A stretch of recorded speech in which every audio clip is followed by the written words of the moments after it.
This is Season 6 of the Team Roping Journals podcast, The Score.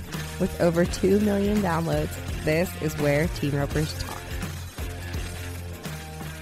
This week's episode is brought to you by Gold Buckle Horse Sales.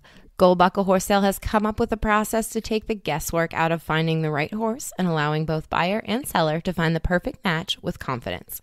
Each horse consigned through Gold Buckle Sales is professionally photographed, videoed, and demoed by a professional Gold Buckle pro. You'll learn more about this program during this week's commercial break, but to look into consigning your own horse or viewing the current horses listed on their site, visit goldbucklehorsesale.com. So you're going to hear at the beginning of this interview with Clint that I haven't had him on The Score since episode 17 of season 1.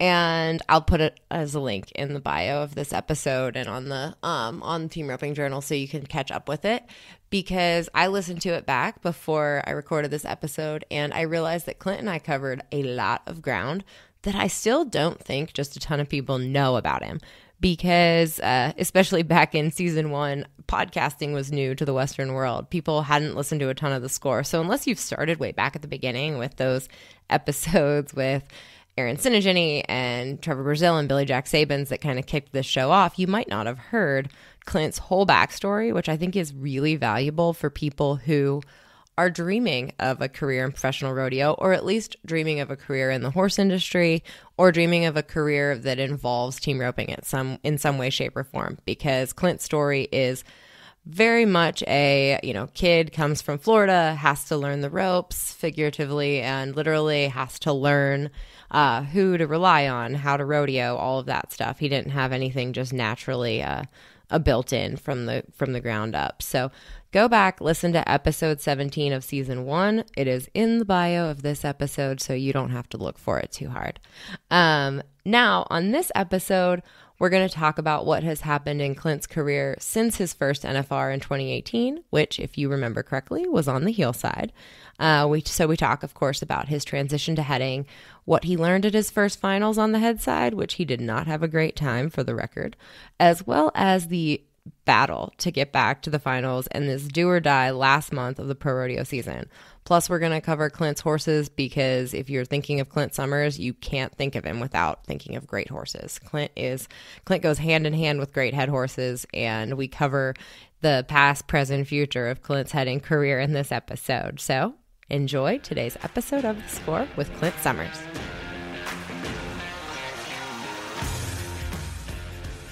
Okay, Clint, I am glad that we finally are going to do this again, because like I said, when I was talking to you before we started, it has been 2018. How many years ago was that?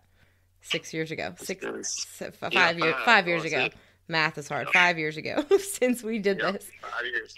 So, and on that podcast, I told people in the intro to this episode that they really need to go back and listen to the first podcast that we did with you. It was episode 17 of season 1, because we go over your whole history coming from Florida to Texas and making the transition.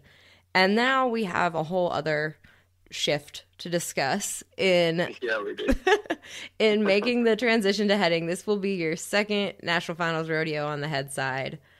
I know, like, to say, what have you learned in the last couple years heading would be a silly question, but I am going to ask, like, what massive changes have you had to make to what you do and your program to become, one of the very few NFR switchenders? So talk about, I guess, the horse side of things. You sold all of the heel horses. How many years ago? Yes. 3 years ago? Yep, I did, yes. 3 years ago, I sold my last one. Mm-hmm. And it's just been head horses from here on out.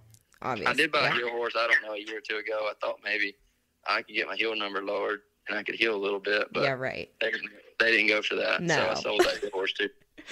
Yeah, I can't imagine they'd go for that. Nice try, though. But no, it's just horses. Mm-hmm. Head horses, and then I think, being here, I kind of talked about it in the very first podcast. I kind of remember a little bit about that deal. I remember I finally, I committed myself, I was going to be here full time and do whatever it took. And it kind of the same thing when I adjusted and went to the head side. I had to make up my mind, hey, if you're going to do this, you're starting over. it ain't like I've been doing this my whole life, so it's fixing to be a whole new deal. So I had to dang sure work super hard, and I still do every day because I'm by far not where I want to be yet. And I work at it hard as I can every day and try to get the absolute best horses I can find. And I don't know. I think all that goes into it. If you ain't always trying to find a better horse, you're behind, I think. Mm-hmm. And the good ones, like rodeoing is so tough on them. And you, with JV, you stayed on JV quite a bit when you were riding him the whole season. And then transmission and now Joe. How have you found maintaining a head horses at the professional level? Like, what's that struggle like? Well, honestly, to me, it really ain't nothing different than riding them every day. Mm-hmm. It's just a normal routine. I've been lucky enough. The few that I have had have been super good and pretty much took care of me. They've all stayed running, scoring. Pretty much, I've been lucky enough that when I backed in there, I didn't have to worry about much except for my roping. Mm-hmm. And I knew that's what I needed when I started heading. I knew whatever horses I was going to buy, I didn't need to have to be worried about anything. When I got in the box, I didn't need to worry if he's going to stand there, if he's going to get in the corner and go ahead and get me all jacked up, worried if I were going to score. I knew I had to have one that all I had to worry about was roping. And I have actually been fortunate enough on that all three of them that I've rode the past 3 years have just been excellent on that part. Yeah. Now, a little birdie named Caleb Driggers told me that you were like a tough reacher when you were a kid. That like nobody could outreach you at the junior rodeos. How did you bring any of that reaching game to this stage of your career? Honestly, Caleb, he does give me crap about that quite a bit. Like if I get down and start struggling or something and get mad at myself, me and him, we talk quite a bit. We grew up together, best friends, and he'll say, quit worrying about this. Just reach. Just do what you used to do.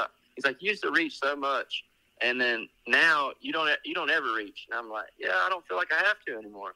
And he's like, well, you ought to do like you used to do because you were ranked. And I'm like, well, yeah. And then, but honestly, I didn't think about it until like I would hear him telling me this, mm-hmm. and I haven't really put none of it back in play. I have here lately. I feel like the past year I've worked out a little bit more because my horses were so fast. I don't know if it makes sense. My horses were so good and so fast, and I was just starting heading. It was like I was along for the ride. They were taking me to the horn. Like every time I nodded my head, they were just taking me to the horns. Mm-hmm. I wasn't worried about reaching. Mm-hmm. And I feel like my horses were ahead of me instead of trying to figure out how to get ahead of them, even though they were so good that I could reach a little bit as well. I never reached. But here lately, over the past year, I've been trying to bring it back a little bit because I did when I was younger.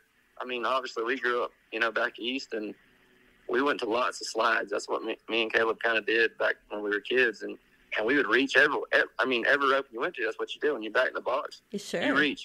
All 3 or 4 steers, however many rounds it was, you reached every time. And then, so I feel like I'm getting more comfortable with my heading, if that makes sense. And yeah, our horses are still running and still fast, but I'm trying to get where I can get ahead of them, where I can reach a little bit on them as well. Mm-hmm. And so that kind of, it was maybe around September 15th or 20th when Caleb might have mentioned that to me, that you could really reach and he wishes you would a little bit more.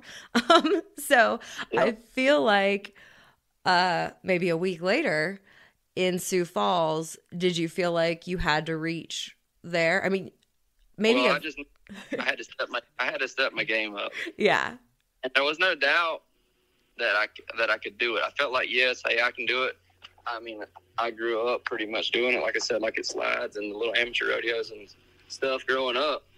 I knew I could, but it was just the fact that I had to put it in play. Mm-hmm. And I mean, I told myself, and me and him had talked all through the end of the year here. I knew it was going to pretty much come down to that deal. So I knew I had nothing to lose. And it's like, hey, either you do it or you're going to be sitting at the house come December. So I just trusted in what I feel like I did my whole life, and hope, like the muscle memory and everything else just took over. And it did. My horse was outstanding, and it worked. Did you feel confident as soon as you nodded your head and, 1-2 swings and the rope came out of your hand? Were you like money as soon as you let go of the rope, or were you? Yeah, honestly, I felt money. When I got the start, I got the 8-man and the 4-man. When I let go of transmission and I felt the start that I was getting, I knew if I messed up, it was going to be a freak, because it just felt very, very comfortable, I guess is what I mean. Yeah. And I felt like it should be, hey, just rope the horns, turn, and you're plenty fast enough. Not one time did I feel like I was out of whack. Yeah.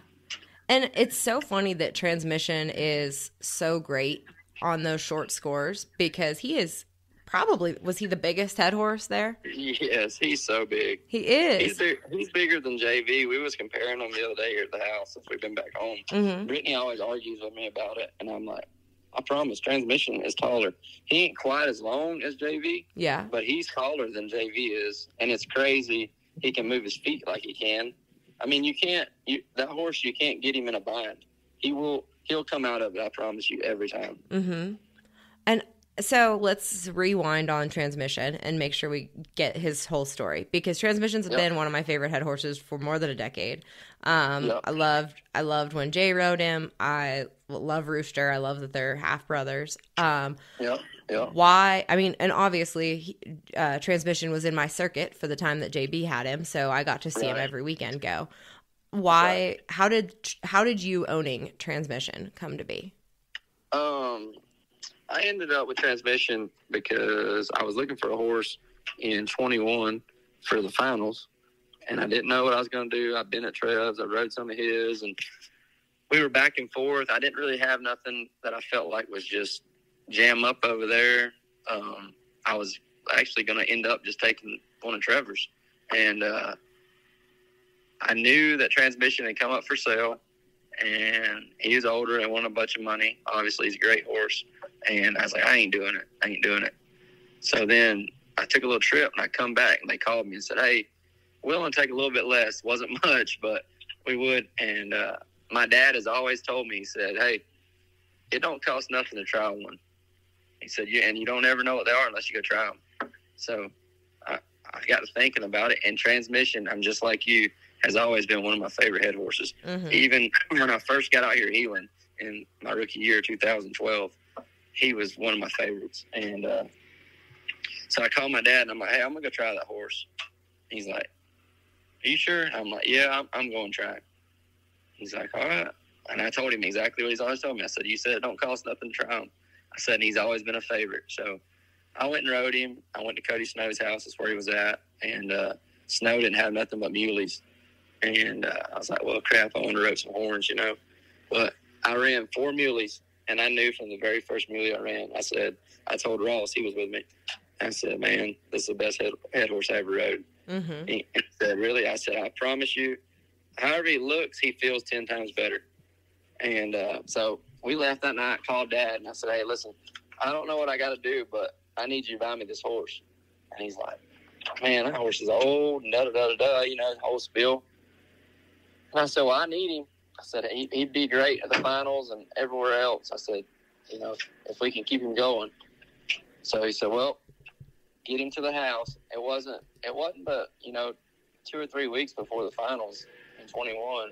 And he said, rope some of them Mexicans on him and see how he feels doing that, and then call me back. So I did, and it was great. I went and got him vetted, and I ended up with him. And I didn't feel like I had him very long, like I said, before the finals.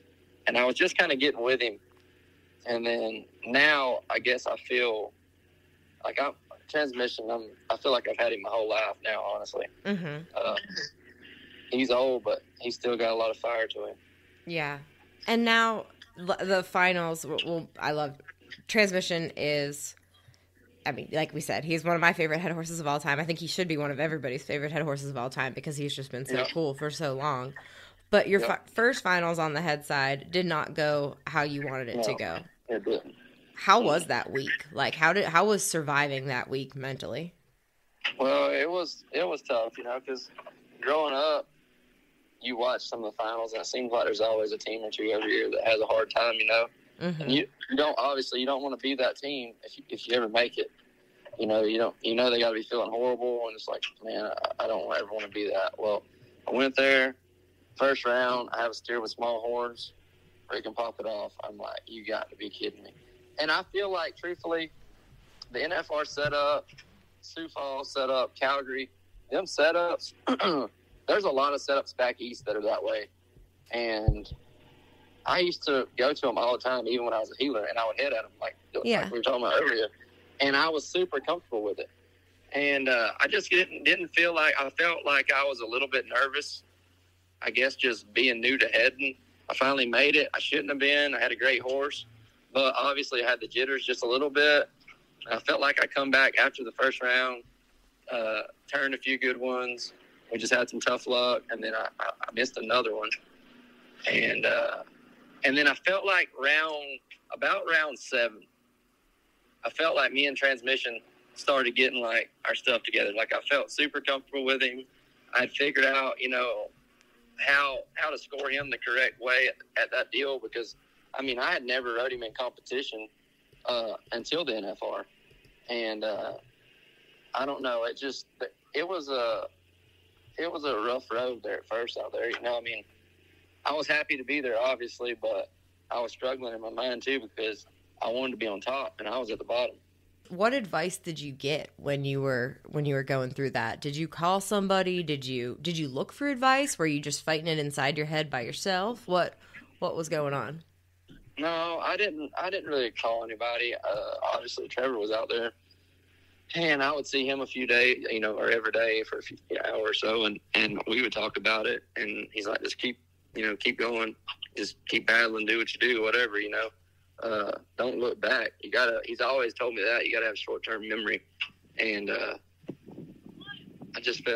I felt like I was just in a little bit of a slump. Me and Ross together, I felt like, and it was like I messed up, and then I gave him a chance, and then he didn't do good. Yeah. And it wasn't good for both of us, and then finally, like I said, at the end we got what we caught.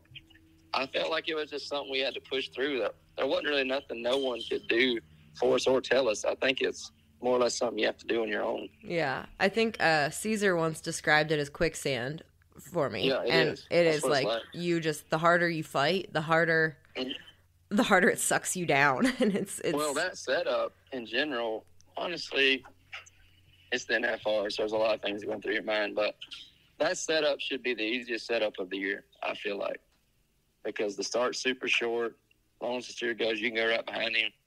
Rope the horns. You don't have to reach if you get the right start. Mm-hmm. And it would be easy for us, but just like when something like that happens, like mine and Ross's finals in 21,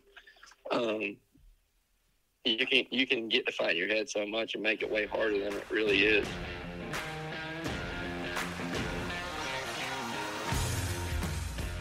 We're going to take a break to talk to you about Gold Buckle Horse Sale, the presenting sponsor of today's episode of The Score.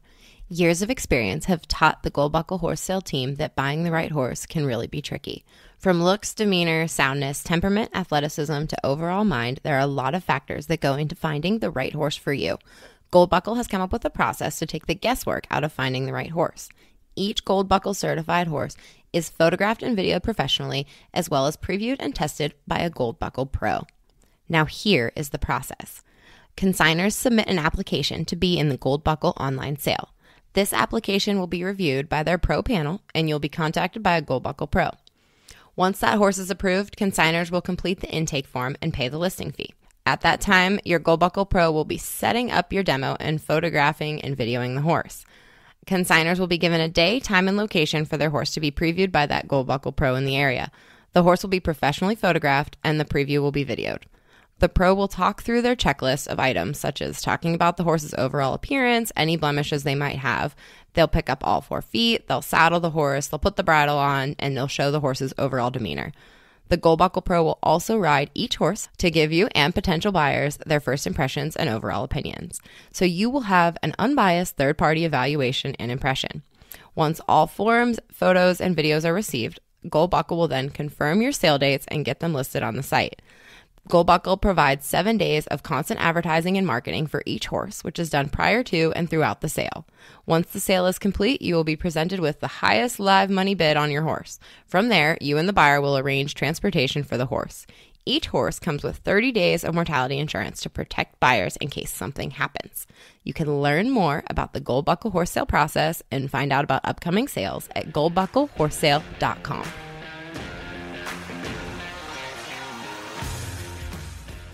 Now, this year, is it going to be transmission or is it going to be Joe?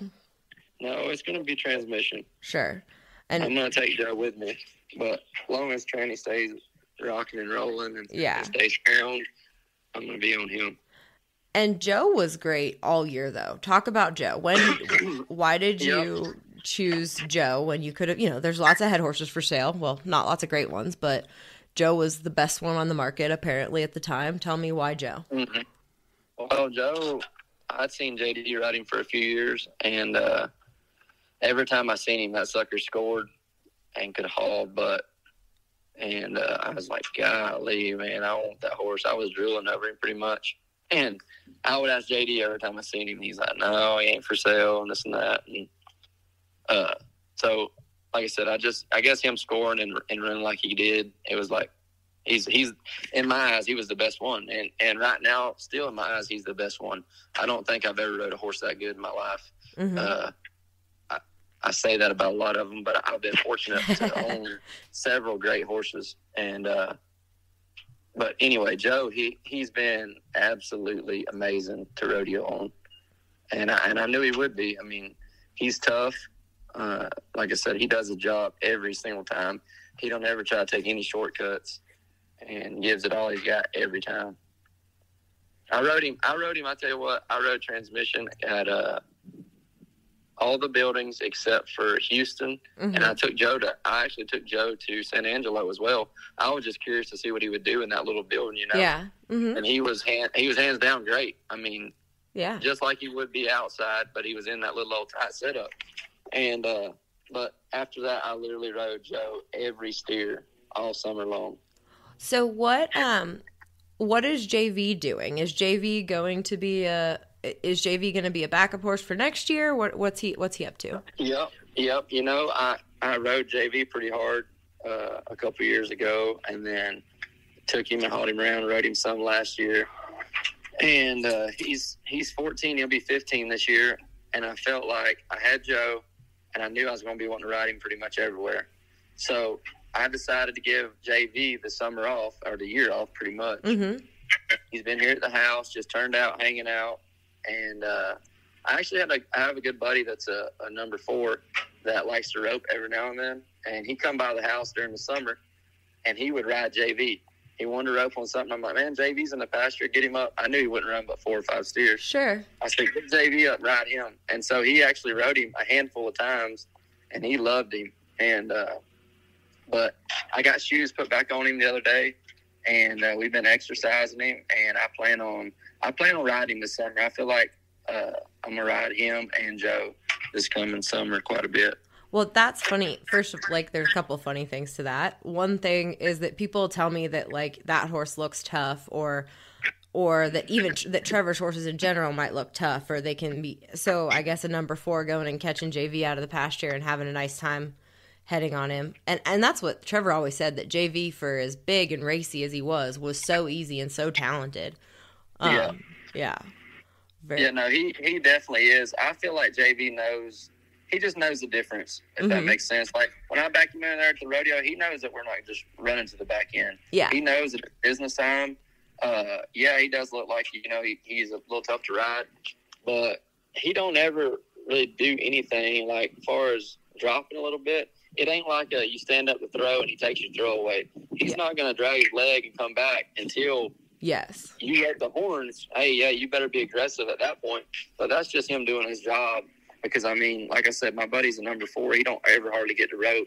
And then he can come here and get on him. And JV will just run right up there, stay with the steer, do whatever he wants him to do. So I think that he just knows the difference, I think. You know, if it was at that point, I would be done with him, whatever, we'd retire him. But I just felt like a summer or a year off wasn't going to hurt him. Yeah. And give him a little refresher for the coming year.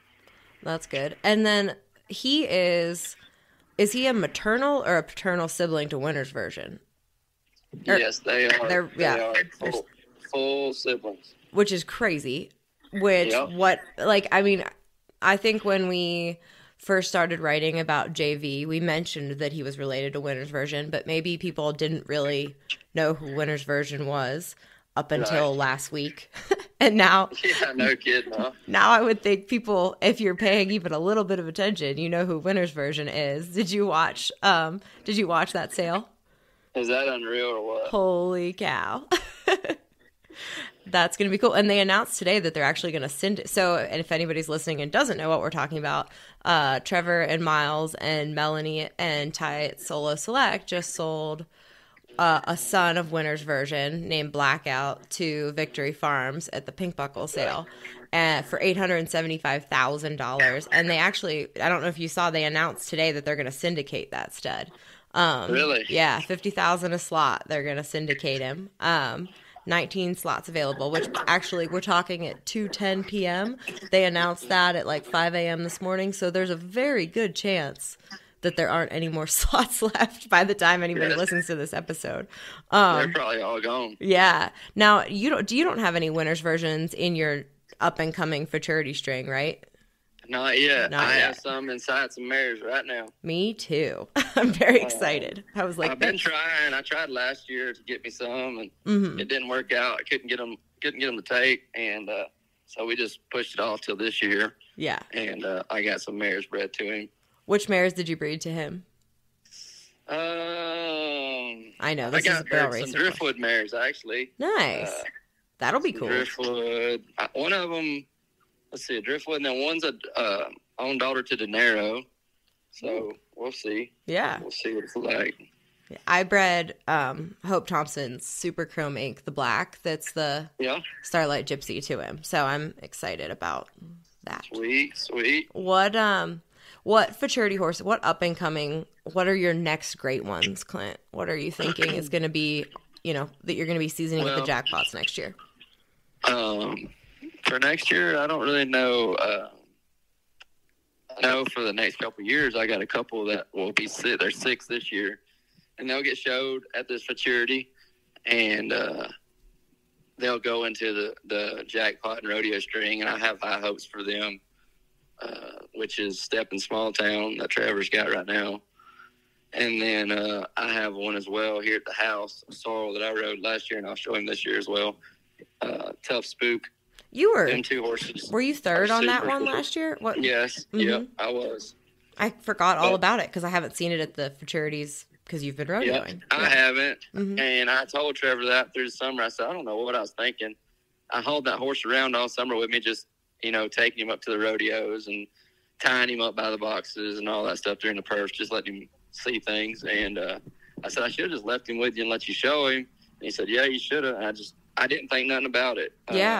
I knew I was going to show him at Fort Worth, and that horse is really, really good. He's got a lot of run, and he can do the deal. But I'm excited to have him and Step in Small Town in my string. I think them 2 there will be pretty great rodeo horses. Yeah, Kobe especially. Kobe's pretty realistic, I feel like. Yeah. Yep. I like Kobe a lot. Like I said, I'm going to pick him up. When we leave the show at Fort Worth, he'll actually come home with me. Oh, that's exciting. Yep. So he's fixing to go to work full time.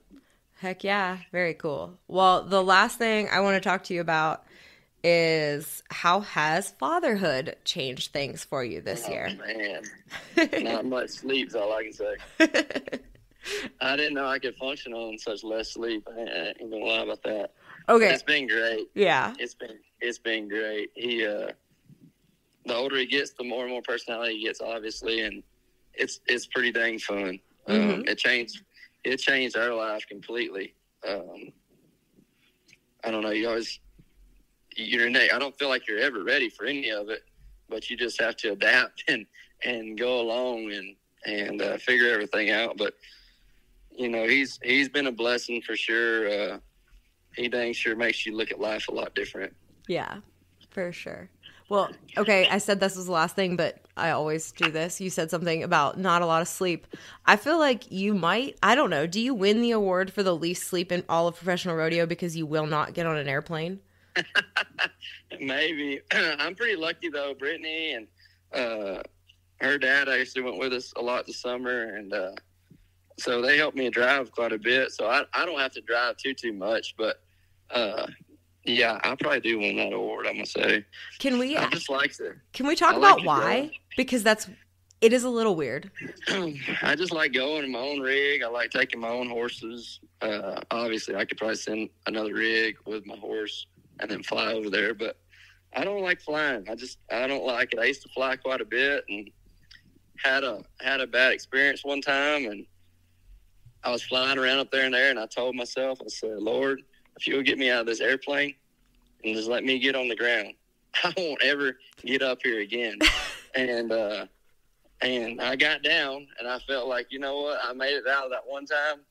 I'm just going to drive from here on out. Do you think that God's going to hold that promise, like hold you to that promise? Or? I don't know. The longer it gets, the more I feel like I want to fly. I don't feel like I'll ever commercial again, just because I don't like being on there with all them people. Mm-hmm. But I do feel like that I will probably fly a charter or something like that. A little bougie, like real. Yeah, I do feel like I'm enough confident now. Like if I got on there and I could at least talk to the pilots and stuff, I'd be okay. Have you seen that? Like, no, I'm sure you haven't because you hadn't seen the Roman Empire thing. There's like a TikTok series where you ask guys if they think they could land the airplane, and like 99% of the guys are like, "Oh yeah, I could definitely land it if I had to." Like, do you think that if it got real sketchy on a charter flight, that you could be like, "Hey, I got this"? I don't know. I don't know if I could or not. I remember what that feeling was like when I was headed down that one time. Oh, well, it ain't nothing to play with. I'm glad that you're safe and on land for now. I get told all the time I got to learn to fly again, and I feel like I'm probably going to have to eventually. Yeah. I don't really want to, but I feel like there's going to come a time I'm probably just going to have to get on and go. At some point, yeah, maybe. Like I really did think at least that last 2 weeks of the season when things were a little crazy that you were going to have to fly.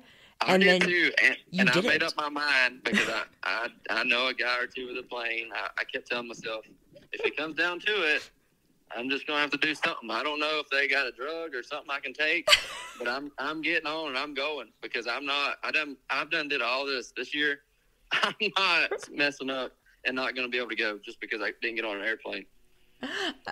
Okay, real quick, again, one more thing. That last couple weeks of the season. Nobody wants it to come down to that.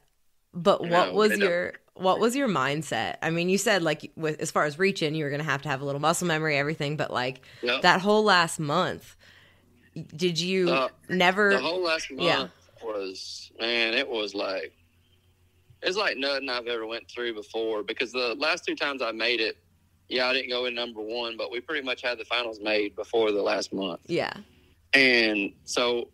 Yeah, obviously you want to keep winning, but we weren't in a spot where we had to win.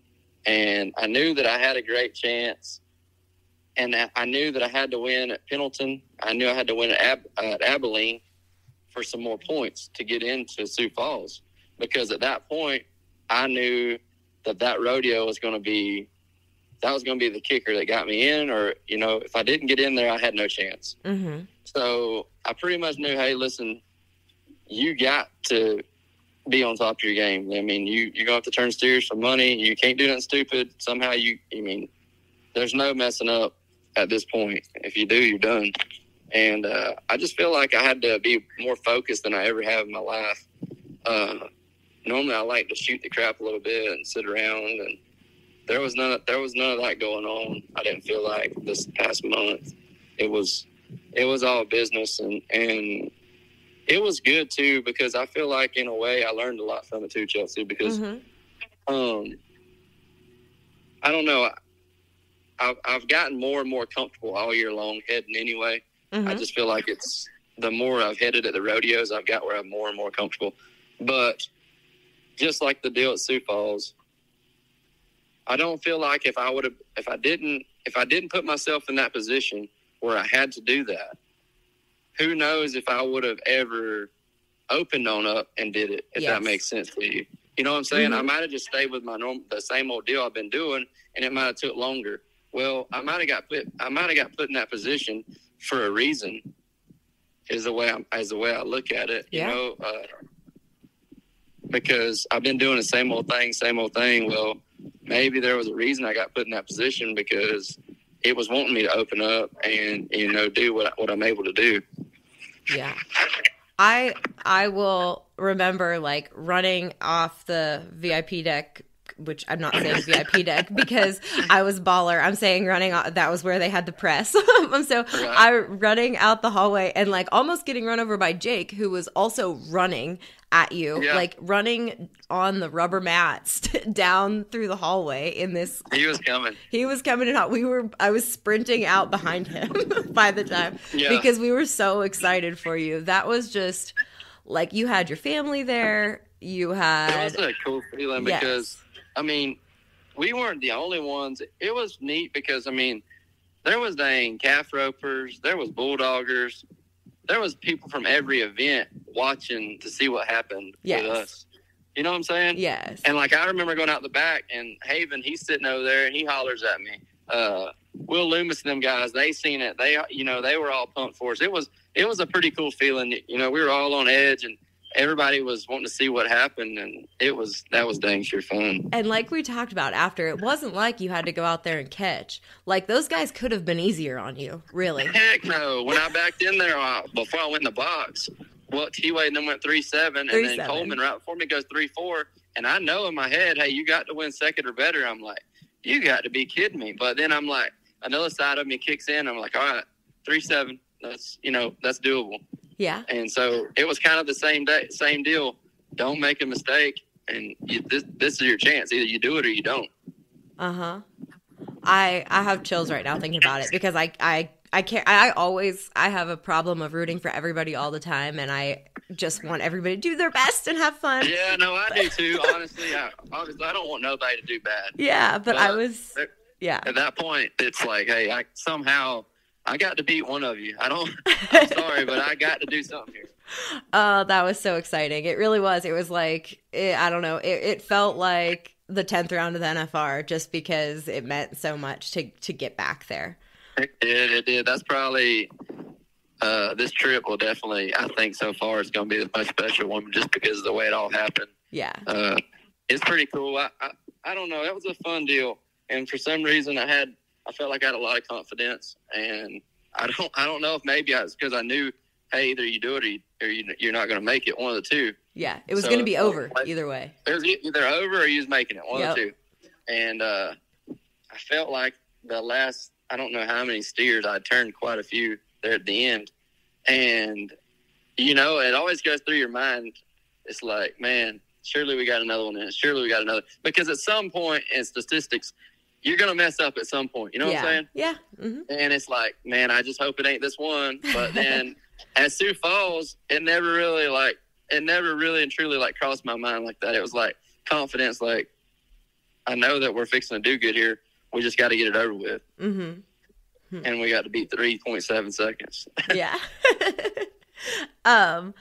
Now, I don't know, have you asked Trevor about Wishbone for Vegas at all? I mean, Wishbone's pretty decent in the Thomas and Mack. Yeah, he's pretty decent. Actually, it's funny that you just said that because I didn't tell you that a while ago.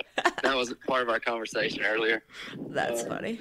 I actually talked about Wishbone, and he might be with us over there. I hope so. I do like that horse. I've always liked him. I can still remember being a kid. And I don't remember exactly what round it was, but Trevor backed him in the first time, and I watched him go, and he made a really good run. I was like, man, that horse is awesome. and I was just a kid at home. Mm-hmm. And then because Trevor's now, that old, yes. Yes, he's that old. Because he's that old. Mm-hmm. But it's pretty cool though that little horse in my eyes is a great one too. Mm-hmm. To know that here I am in 2023 fixing to go to the finals, and there's a chance, that he's going, that he would get rode there.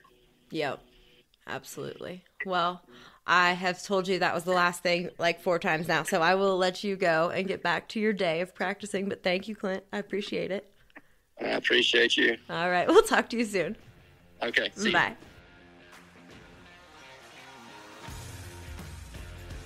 Thank you all for listening to today's episode of The Score. Thank you to my producer, Craig, of the Money Barrel podcast. He is the producer and editor of that podcast, if you do like barrel racing. And Clint and I talk a little bit about Winner's Version in today's episode. We've got a full episode on the new owner of Blackout, the $875,000 2-year-old son of Winner's Version, over at the Money Barrel. So thank you to my crew who make this happen each and every week. To Taylor at the Short Score. She's got lots of good stuff for you more often than I do over here at the Score. So thank you to Taylor, thank you to Craig, and thank you all for listening, and thank you to our sponsors at Gold Buckle Horse Sales.